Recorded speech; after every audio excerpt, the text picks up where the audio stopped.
تھا کہ ویلیاں دی بیٹھک یہ آلریڈی نا یہ اس طرح کے کافی نام مختلف پروگراموں میں آلریڈی چل رہے تھے. تو آج ایک نام میرے ذہن میں ایسے ہی آ گیا تو, لیکن اب چونکہ ہماری یہ ماشاءاللہ سے یہ دوسری سمائی شروع ہوگی. نہیں نیا سال ہے, چاہو تو آج سے بدل لو. ہاں جی نہیں میں سر یہ پلان کر رہا ہوں کہ ہم اسی طرح کا ایک پروگرام اور رکھیں گے فیوچر میں انشاءاللہ. تو اس کا نام ہم رکھیں گے ہلکا یاراں. تو آج میں اقبال کا شعر پڑھتے ہوں گا یار تو کیجول ٹاک کا نام ہونا چاہیے تھا ہلکا یاراں. یہ وہ ہلکا ہوگا جس میں ہلکے یار بیٹھیں گے, مطلب بھاری بھرکم کی گنجائش نہیں ہوگی. اچھا سر ایسا ہے کہ آج پروگرام چونکہ بھی آن ایئر چلا گیا ہوا ہے, ایک مہمان ہمارے شریف رکھتے ہیں طاہر اقبال صاحب جی, اور سامعین کے ساتھ ان کا میں تعارف شارٹ سا کراؤں گا, باقی یہ خود کرائیں گے. وہ اللہ تعالیٰ جب کسی کی کہتے ہیں نا کہ جو ظاہری بصارت ہے وہ نہیں دیتے تو باطنی جو کوالٹیز ہیں یا باطنی بصارت, ہاں جی, تو یہ اس کی ایک بڑی زبردست اگزامپل ہے ماشاءاللہ سے. قائد اعظم یونیورسٹی میں زیر تعلیم ہے ابھی, اور بڑا زبردست سبجیکٹ کسی زمانے میں میرا بڑا شوق تھا کہ میں پڑھوں, ڈیفینس اینڈ اسٹریٹجک اسٹڈیز, تو اس میں پڑھ رہے ہیں. تو طاہر صاحب آپ کو خوش آمدید کہتے ہیں اپنے پروگرام میں کیجول ٹاک میں. جی بہت شکریہ آپ کا, اور آپ تمام احباب کا شکریہ کہ آپ لوگوں نے مجھے اس کا موقع دیا, اور آپ لوگوں کے ساتھ بیٹھ کے مجھے بہت اچھا لگ رہا ہے جناب. فرسٹ آف آل تو آپ کا شکریہ. سر طاہر اقبال صاحب جو ہے ریڈیو پہ بھی پروگرامز کرتے ہیں. ہاں نہیں لگتا ہے. تو ویسے ہم نے ان کو بلایا تو ایک اور پروگرام کے لیے گیسٹ گیلری میں ان کی شخصیت کے حوالے سے انشاءاللہ اس میں گفتگو ہوگی, لیکن آج ہم نے سوچا کہ کرنل صاحب چونکہ آج غیر حاضر ہیں, وہ اپنے ایک بھتیجی کی شادی کے سلسلے میں لاہور گئے ہیں, تو انہوں نے آج ایکسکیوز کی تھی, تو ہم نے کہا چلے طاہر صاحب سے کچھ پہلے اور گفتگو بھی ہو جائے. سر آپ بھی غائب رہے, ڈیفینس کا آدمی آپ نے بلایا. ہاں جی, ڈیفینس کامن ایک چیز موجود ہے بیچ میں, تو سر کی جو نا کافی غیر حاضری رہی بیچ میں. کچھ طاہر اپنے بارے میں اور؟ جی سر, میں ایک ریڈیو کے ساتھ بھی منسلک ہوں, ساتھ ہی ساتھ جو ہے وہ میں قائد اعظم یونیورسٹی سے DSS کر رہا ہوں, اور سر ہلکی پھلکی سنگنگ بھی جانتا ہوں. مطلب میں نے کہا آپ کو تھوڑا بہت اپنے ٹیلنٹ کے بارے میں بتا دوں نا یہ ماشاء اللہ. اور اس کے علاوہ یعنی کہ الحمدللہ وہ کہتے ہیں الحمدللہ اللہ پاک کا کرم ہے کہ ہر فن مولا. اچھا ماشاء اللہ, چلیں جی زبردست. باقی آپ کے جو جتنے بھی فنون ہیں اس پہ تو ہم گیسٹ گیلری میں بات چیت ہوگی آپ سے.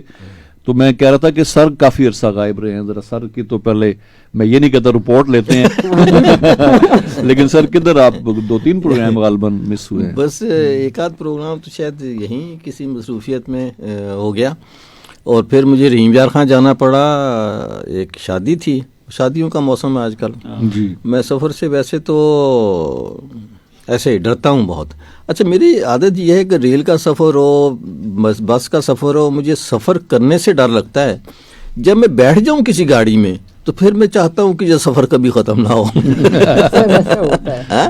ٹرین میں آئے تو بس بیٹھنا, سفر کرنا, بیٹھنا, اس میں سامان ادھر ادھر, سیٹ کدھر کہاں, یہ مجھے بہت ہی عجیب سی الجھن ہوتی ہے.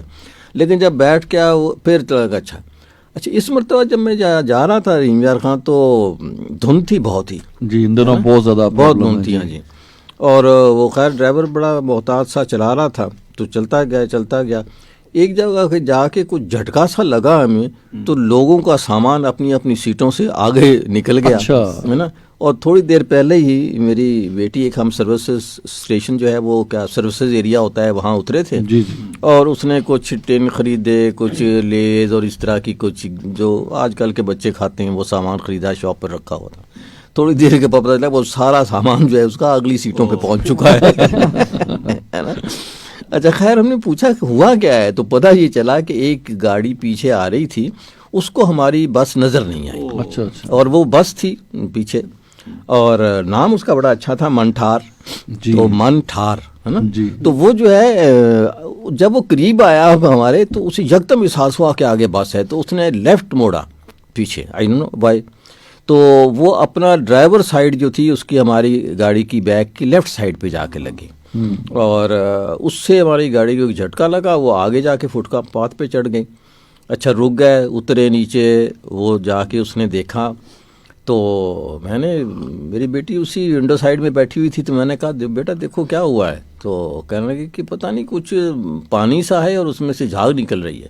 اچھا پتہ چلا کہ ہماری گاڑی کی ٹینکی جو ہے وہ پھٹ گئی ہے اور اس میں سے ڈیزل باہر نکل. اچھا وہ ڈرائیور تھوڑی دیر کے بعد اندر آیا, آ کے پوچھنے لگا جی کسی کے پاس صابن ہے. میں نے کہا کہ جی کیا کرنا کیا چاہتا ہے. تو وہ پھر چلا گیا نیچے. کسی صاحب ظاہر ہے کہ کوئی بھی صابن لے کے تو نہیں ساتھ چلتا. ہاتھ میں نے کہا اس سے تھوڑا بہت ہاتھ دھونے کے لیے چاہیے. میں نے کہا وہ لیکوڈ ہے یار ہاتھ دھونے والا.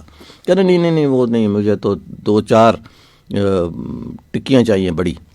میں نے کہا کہ اچھا. تو وہ پھر انہوں نے گاڑی سٹارٹ کی, لے گیا آگے ایک ٹرکوں کا اڈا تھا. تو اس ٹرکوں کے اڈے پہ جا کے کوئی دکان اس نے پتہ تھا اس کو ڈھونڈی, اور اس نے سے وہ 3-4 لے کر آیا ٹکیاں بڑی. اچھا وہ لا کے اس نے گرم کیا, آگ جلا کے کسی برتن کے اندر, اور اس کو اٹھا کے اس جگہ پہ لیپ دیا جہاں سے وہ لیک ہو رہا تھا. اچھا. اور بلکہ ڈرائیور سے کہہ رہا تھا یار خیال کرنا اپنے ہاتھ نہ جلا لینا. اس نے اسی طرح ہاتھوں سے گرم اٹھا کے تو اس کے اوپر جو ہے تھوپ دی, اور وہ پیسٹ بن گیا ہوگا, پیسٹ سا بن کے, سردی بھی تھی, اور اس نے اس کو جما دیا. اور کہنے لگے چلیں, تو کہنے لگے جی چلیں. وہ جناب اس کو چلاتا ہوا رحیم یار خان تک لے گیا. ویسے ہی اسپیڈ کم تھی, کبھی کبھی 90 پہ چلا جاتا, لیکن 40-47 پہ رہتے ہوئے. اور وہ باہر NH5 جو ہے اس کے اوپر سے ہوتے ہوئے وہ سڑک کو ٹھیک ہے, بس شہروں کے اندر داخل نہیں ہوا. پھر ایک جگہ 2 سواریاں تھیں تو وہ اس نے باہر ہی اتار دیں. اور وہ جناب صحیح سر ایکسپیرینس ڈاکٹر ہوگا, ڈرائیور ہوگا. ہاں ڈرائیور بھی. دیکھیں سب سے پہلے تو جگاڑ جو بنایا ٹیکنالوجی, اس نے صابن سے اس کو لیک پروف کیا اس نے, اس کی ساری جو ہے نا. اور پھر اس نے پیٹرول نہیں ڈلوایا, دیکھتا رہا, فون پہ بات کرتا رہا کسی سے کہ یہاں پر ڈیزل ختم ہو گیا ہے. اب وہ اس نے بلنک کرنا شروع کر دیا ہے. وہ آگے سے جو تھا وہ اس کو حوصلہ دیتا رہا, کوئی بات نہیں یہ رحیم یار خان پہنچ جائے گی اتنے پیسہ. اور وہ ریڈ بتی آن ہو گئی ہے, اور مریض خطرے سے باہر ہے نا. تو وہ اس طرح کی ساری چیزیں, جس طرح 3-4 ڈاکٹر ایک مریض کے اوپر کھڑے ہوتے ہیں نا. یہ میرا ذاتی ایکسپیرینس بھی ہے, جب مجھے ہارٹ اٹیک ہوا تو وہ اس طرح کا کچھ تھا. کوئی اس بلڈ پریشر بتا رہا ہے, کوئی پلس بتا رہا ہے, کوئی کچھ بتا رہا ہے, کچھ یہ ٹھیک ہے نا, اس طرح کا. وہ کرتے کرتے رحیم یار خان لے گیا جی. اور وہاں جا کے اس نے سواریاں اتاری, اور بعد میں اس کو ٹوچن کر کے تو صادقآباد لے گئے. وہاں جا کے اس کو تو مجھے لگا کہ یار اگر کوئی دوسرا تو رک جاتا, کہتا جی گاڑی منگوائیں, ہے نا. پھر وہ آدمی اور جو مسافر تھے وہ بیچارے بہت ہی ذلیل و خوار ہو جاتے.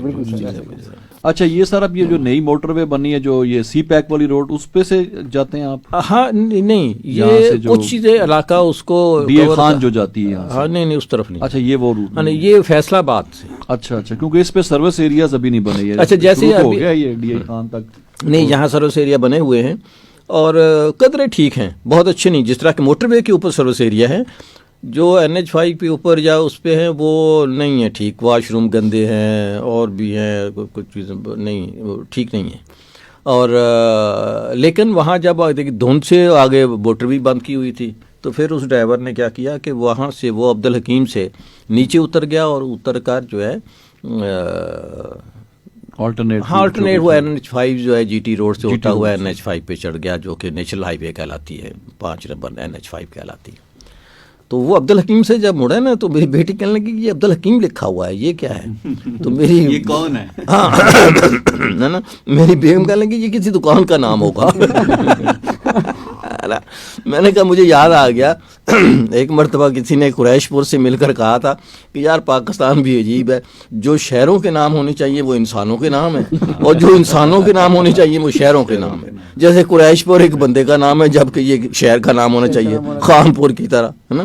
اور اسی طرح سے رحیم یار خان جو ہے وہ ایک شہر کا نام ہے, عبدالحکیم ایک شہر کا نام ہے.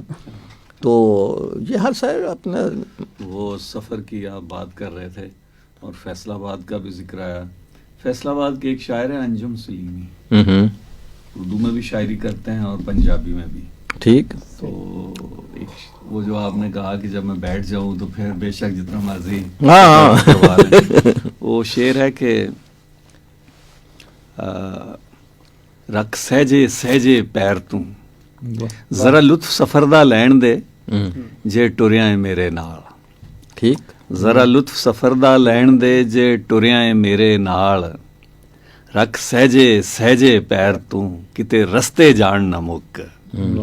اور اس سے پہلے جو اصل میں غزل کا جو پہلا شعر ہے کہ لب لینا ویشی واہ نے, لب لینا ویشی واہ نے نہیں ہونا تیتھوں لک, کد تکر سانبھی پھریں گا جند ریت پری ایک بک, اور کر تکھے دند فراق دے اج رات وصال دی رات, ਕਰ ਤਿੱਖੇ ਦੰਦ ਫਿਰਾਕ ਦੇ ਅਜ ਰਾਤ ਵਿਸਾਲ ਦੀ ਰਾਤ, ਮੈਨੂੰ ਮਾਸਾ ਮਾਸਾ ਖੋਲ ਤੂੰ ਮੇਰਾ ਰੇਸ਼ਾ ਰੇਸ਼ਾ ਟੁੱਕ, ਔਰ ਜ਼ਰਾ ਲੁਤਫ ਸਫਰ ਦਾ ਲੈਣ ਦੇ ਜੇ ਟੁਰਿਆ ਹੈ ਮੇਰੇ ਨਾਲ, ਮੈਨੂੰ ਮਾਸਾ ਮਾਸਾ ਖੋਲ ਤੂੰ ਕਿਤੇ ਰਸਤੇ ਜਾਣ ਨਾ ਮੁੱਕ, ਰੱਖ ਸਹਿਜੇ ਸਹਿਜੇ ਪੈਰ ਤੂੰ ਕਿਤੇ ਰਸਤੇ ਜਾਣ ਨਾ ਮੁੱਕ. ایک شاعر کون ہے؟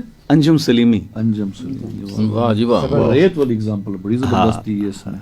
یہ بھی دیکھیں آپ نے ابھی بات کی تو وہی نئے سال کی بات بھی آ گئی کہ سال جس طرح سے گزر رہے ہیں تو یہ ایسے ہی ہے کہ جیسے آپ ریت جو ہے اس کو مٹھی میں بند کریں اور ریت جو ہے وہ ہاں سے نکلتی جاتی ہے. جیسے وہ ٹائم گھڑی نہیں بنی ہوتی اس میں ریت ڈال کے الٹا کے رکھ دیتے ہیں, وہ پھر خود بخود وہ جب ریت جاتی ہے تو پھر پلٹ دیتے ہیں اس کو.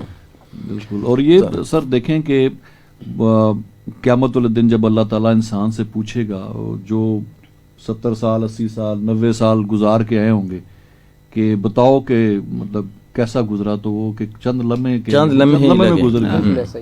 ابھی بھی دیکھیں جو سال ہیں یہ 22 جو ہے ایسے لگتا ہے کہ کچھ مہینوں کا تھا. کہتے ہیں وقت میں برکت ختم ہوگی. ہر وقت کیا جی ہے تو وہ ٹائم تو اتنا ہی ہے, ٹائم تو اتنا ہی گزرا, وہی جو ہے وہی گھنٹے اور وہی گھڑیاں اور وہی سیکنڈز وہی منٹس, لیکن برکت اب اس کے وہ اس پہ وقت احساس ختم, یعنی دن جو ہے پتہ ہی نہیں چلتا, ہفتوں کا پتہ نہیں چلتا, ایسے لگتا ہے کہ بالکل بہت تیزی سے ہم جو ہے وہ چلے جا رہے ہیں اپنی منزل کی طرف. اور سال ختم ہو گیا ہے, ہر ایک جو ہے ایک دوسرے کو نئے سال کی مبارکباد دے رہا ہے, اور یہ نہیں سوچ رہا جیسے 1 جنوری میری برتھ ڈے بھی ہوتی ہے. اچھا تو سب لوگوں کو تو مجھے احساس ہوتا کہ میری زندگی کا تو 1 سال کم ہو گیا ہے نا, اس پہ مبارکباد دینی چاہیے کہ افسوس کرنا چاہیے کہ سال تو گزر گیا, کیا کیا ہے نا, کمایا کیا ہے نا. اور جو وہ شاید اس طرح پنجابی ہے تو جو دن تھوڑے آخر جو ہے نا وہ باقی تھوڑا رہ جاتا ہے, بالکل, اور جو زیادہ گزر جاتا ہے وہ ہمیں یاد نہیں رہتا, اور آخر میں آ کے وقت پیری گرگ ظالم بیشود پرہیزگار ہے نا, ہمیں احساس ہوتا ہے کہ یار اب تو تھوڑا باقی رہ گیا, تو ابھی کچھ حیا کرنا چاہیے. ہمارے گاؤں میں ایک بزرگ تھے حاجی اقبال, تو سارے بابا بالا کہتے تھے, بابا بالا, اور ان کی ایک بہت بڑی حویلی تھی جس میں برگد کا ایک بہت بڑا درخت تھا. تو میرے بھائی کے ساتھ بڑا ان کا پیار تھا اور اپنے بچوں کی طرح وہ پیار کرتے تھے. تو درمیان میں بہت زیادہ بیمار ہو گئے, وہ کوئی 100 سال سے اوپر ان کی ڈیتھ ہوئی. تو کافی درمیان میں بیمار ہو گئے, ڈاکٹر نے جواب دے دیا, گھر آ گئے, بالکل ٹھیک ہو گئے. ایک دن ایسے اچھا جس کو ڈاکٹر جواب دے دے نا اللہ میاں کو آتا ہے لگتا ہے تسی کون ہو بھائی. تو وہ کہتے ہیں کہ ٹھیک ہو گئے. تو ایسے بھائی کہتے ہیں کہ میں گیا تو میں نے پوچھا بابا جی کی حال ہے, تھے بس سن پتر ڈیگر تے ٹائم آ گیا, یعنی وہ جو عصر کا ٹائم ہوتا ہے وہ والا ٹائم. یہ تو اپنے جو میاں محمد بخش نے بھی کسی شعر میں ذکر کیا, دیگر کا لفظ دیگر تے دن آیا محمد, اس طرح سے یہ گھڑی ہے دن کے زوال کی, ہاں یہ نماز عصر کا وقت ہے. ہاں بالکل. اصل میں سر آپ نے جیسے بات کی وقت کے حوالے سے, تو وقت کا ہمارا مسئلہ یہ ہے کہ ہم لوگوں کو مینیج کرنا ابھی تک ہم لوگوں نے نہیں سیکھا جی, کیونکہ آپ بہتر جانتے ہیں کہ جب جو فارن کنٹریز کی میں ایک مثال چھوٹی سی دیتا ہوتا ہوں اکثر اوقات, کہ وہاں پہ لوگوں کو پتہ چلتا ہے وقت کا, وہ کہتے ہیں کہ وقت کا پتہ تو ہمیں چلتا ہے. میں کہتا ہوں کیسے چلتا ہے جی, کہ وہ ان لوگوں کے پاس مینجمنٹ ہے, وہ لوگ ایک ٹائم ٹیبل کے مطابق چلتے ہیں. جب ٹائم ٹیبل کے مطابق آپ چلتے ہیں پھر آپ کو واقعی میں وقت کا احساس ہوتا ہے کہ وقت آپ کا وہ جب کہتے ہیں جب آپ کسی کام میں لگے ہوتے ہیں تب وقت بھی جلدی نہیں گزر رہا ہوتا ہے. تو یہ چیز ہے کہ ہم لوگوں کو ٹائم کو مینیج کرنا. ہاں اگر ہم دیکھیں کبھی جلدی اٹھ جائیں اور نماز کے بعد نہ سوئیں تو دن بڑا ہو جاتا ہے. آپ جو کام کر لیں کرتے 2-3 گھنٹے 4 گھنٹے آپ کے پاس ایکسٹرا نکل آتے ہیں. اور اگر آپ نماز پڑھی اور سو گئے اور 11-12 بجے اٹھ کے ناشتہ کیا تو آدھا دن تو گزر گیا ہے نا. باقی جو ہے تو وہ سردیوں میں تو ویسے ہی دن بڑی جلدی گزرتے ہیں. ہاں جی, اور بعض لوگوں کو تو روزوں کا بھی پتہ نہیں چلتا کیونکہ رکھتے نہیں ہیں. اور میں نے تو ایک مرتبہ ایک محفل میں وہاں گلگت میں تھا, تو ایک کمرے میں گیا اپنے آفس کے, تو وہ سب لوگ جو ہے نا دوپہر کو کھانا لگایا ہوا بڑے مزے سے کھا رہے ہیں. خیر میں کیا، میں باہر نکل آیا، آ کے کمرے میں آیا تو مجھے وہ صاحب آ گئے کہنے کہ حضرت صاحب اس مرتبہ روزوں کا پتہ ہی نہیں چلا. میں کہا پتہ کیا چلنا ہے یار، روزے رکھو تو پتہ چلے نا. نہیں، انہوں نے یہ نہیں کہا کہ چونکہ ہم مسافر ہیں، انسان اس دنیا میں جو ہے وہ مسافر ہے. ایسا ہی ہے جی. تو مسافر کرنے تو مسافر کے لیے روزے جو ہے نا وہ پھر باچ رکھنے پہنتے نے، وہ پھر جنت جا کے رکھنے پہن گے. زندگی سفر ہے پورا. ہاں بالکل. چلیں رمضان بھی آگے پھر آنے والا. اب اس دفعہ تو آدھا تو میرے خیال میں بڑے اچھے موسم میں آ گئے. مارچ کی لاسٹ ہاں جی جو دن ہے اس میں. اچھا عام طور پہ جب سال ختم ہو رہا ہوتا ہے تو کچھ نہ کچھ آ رہا ہوتا ہے کہ جی سلاری صاحب، یہ تو نہیں میں پوچھوں گا بڑے ہو کے کیا بنیں گے، یہ جو 23 آ رہا ہے اس میں آپ کیا کریں گے؟ ہاں ہے نا، بھٹی صاحب کیا کریں گے آپ؟ تو ذرا سا اکرام صاحب آپ کیا کریں گے؟ میں نے تو کل ایک ویڈیو دیکھی، مجھے تو وہ میں نے تو یقین جانیے، ہم جو بھی کہیں بہت اچھی اچھی باتیں کہنی چاہیے کہ ہمیں ایک اپنا ایک گول جو ہے وہ پلان کرنا چاہیے. اور مگر بقول طاہر صاحب کے وقت کا پھر ہی احساس ہوگا نا جب مینیج کریں گے تو، ورنہ اصل میں جو ہے نا یقین جانیے کہ یہ 2-3 تاریخ کے بعد احساس ہوا کہ تاریخ بدل گئی ہے. شاید چھٹی والے دن آ گئی تھی اور دوسرا یہ پتہ ہی نہیں چلا. اور دوسرا ایک میں نے ابھی ایک ویڈیو دیکھی اور اس میں جو ہے نا 2022 میں، یعنی وہ فرق انہوں نے بتایا کہ ایک نوجوان ہے وہ صوفے پہ سویا ہوا ہے اور انہوں نے بتایا کہ یہ 2022 ہے. تو 2023 جب آتا ہے تو وہ سرانا لے کے اس کی دوسری سائڈ پہ لیٹ جاتا ہے. تو کہتے ہیں کہ یہ جو ہے یہ فرق ہوا ہے کہ جو ہے. لیکن یقیناً میرا خیال ہے کہ کوئی دیکھیں عمل کی جو صورتیں ہوتی ہیں نا وہ بہرحال اسی طرح ہی ہوتی ہیں کہ ہم ان کے متعلق باتیں کرتے رہیں. اور میں ایک کتاب پڑھ رہا تھا یہی ٹائم مینجمنٹ، اور اس پہ تو وہ انہوں نے لکھا کہ اگر آپ اپنے وہ پلانز بنائیے اور بہت بڑے بڑے نہ بنائیے، چھوٹے چھوٹے بنائیے تاکہ جن پہ آپ عمل بھی کر سکیں. ایسا ہی ہے. اور دوسرا یہ کہ انہوں نے کہا کہ اچھا چلیں آج کا دیکھ لیتے ہیں کہ آج آپ نے کون کون سے کام کرنے ہیں. تو کتاب میں لکھا ہوا ہے کہ اب اچھا جو کام آپ کا رہ گیا ہے نا، آپ اس کتاب کو چھوڑیں اور پہلے کام کر کے آئیں. اچھا، تو بجائے اس کے کہ آپ جو ہے اس کتاب کو پڑھ رہے ہیں تو آپ کا وہ کام رہ جائے. فطرت بخاری کا وہ مضمون ہو گیا امتحان کی تیاری والا جو تھا ہے نا، کوئی کتابوں کو جھاڑ کے رکھا ہے، کل اس کو سیدھا کر کے رکھوں گا، پرسوں اس کے دوڑ ہے نا، پھر اس کو پڑھنے کی تیاری کریں گے کچھ اور. تو وہ کہتے ہیں کہ ارادے باندھتا ہوں، سوچتا ہوں، توڑ دیتا ہوں، کہیں ایسا نہ ہو جائے، کہیں ایسا نہ ہو جائے، کہیں ویسا نہ ہو جائے. اور پھر وہ کیا ہے، نہ تم بدلے نہ ہم بدلے، نہ دل کی آرزو بدلی، میں کیسے اعتبار انقلاب آسماں کر لوں. تو بات یہ ہے کہ ہم بدلیں گے تو اس کے ساتھ ہی پھر جو ہمارے ارد گرد کے حالات بھی بدلیں گے، ماحول بھی بدلے گا. ورنہ مجھے یاد ہے ایک دفعہ ضمیر جعفری صاحب اللہ بخشے، اس وقت بڑا غلغلہ تھا جب 2000 چڑھنے والا تھا، یعنی 21ویں صدی کا آغاز ہونے والا تھا. تو 1999 میں لوگوں کو وہ چڑھی ہوئی تھی کہ ہم 21ویں صدی میں جا رہے ہیں، 21ویں صدی میں پتہ نہیں داخل ہو رہے ہیں 21ویں صدی میں ہم داخل ہو رہے ہیں.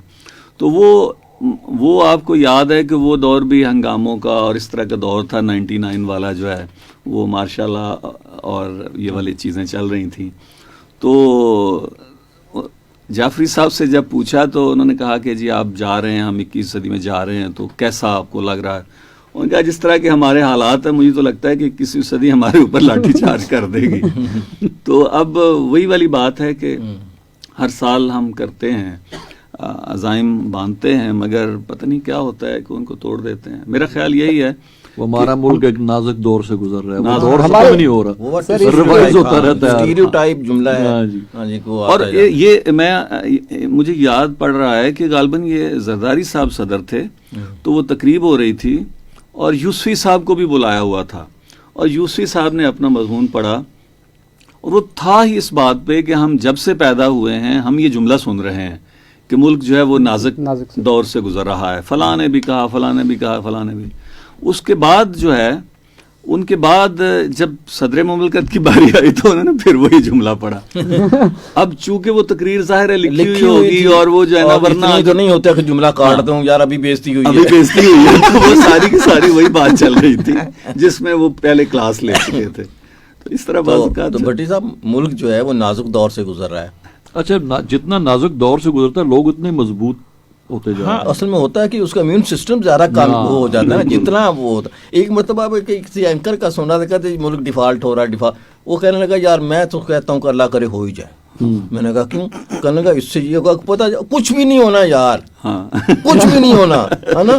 ایک مرتبہ ہو جائے گا تو آپ کے اس سے آپ کو پتہ چل جائے گا کہ یار یہ ہوتا ہے بعض ڈیفالٹ ہونے سے ہے نا. کون سا کچھ بھی نہیں, مر نہیں جانا کسی نے بھی ہے نا. تھوڑی سی مہنگائی ہو جائے گی, تھوڑا سا یہ ہو جائے گا, تھوڑا یار اس بلا سے جان تو چھوٹے گی. روز ٹینشن میں آ گیا ملک ڈیفالٹ ہو رہا ہے ڈیفالٹ ہو رہا ہے. طاہر صاحب ڈرا ڈرا کے مارتے جو کرنا ہے کر دو.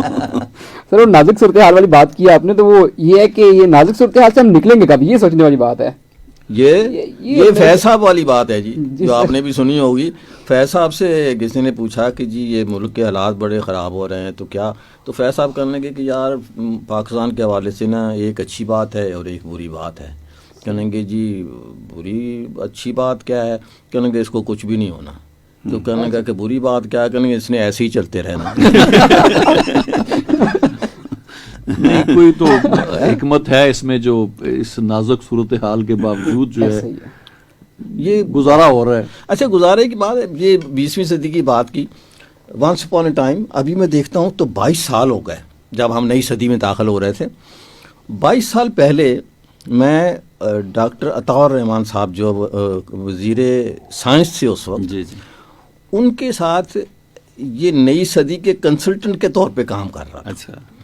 اور جو ہماری یہ ایک یہاں ایک ادارہ تھا جو کہ کوالٹی کنٹرول کرتا تھا. میں تھا تو براہ راست اس ادارے میں جی. اور وہ ادارہ تھا اس ڈاکٹر صاحب کے ساتھ. جی.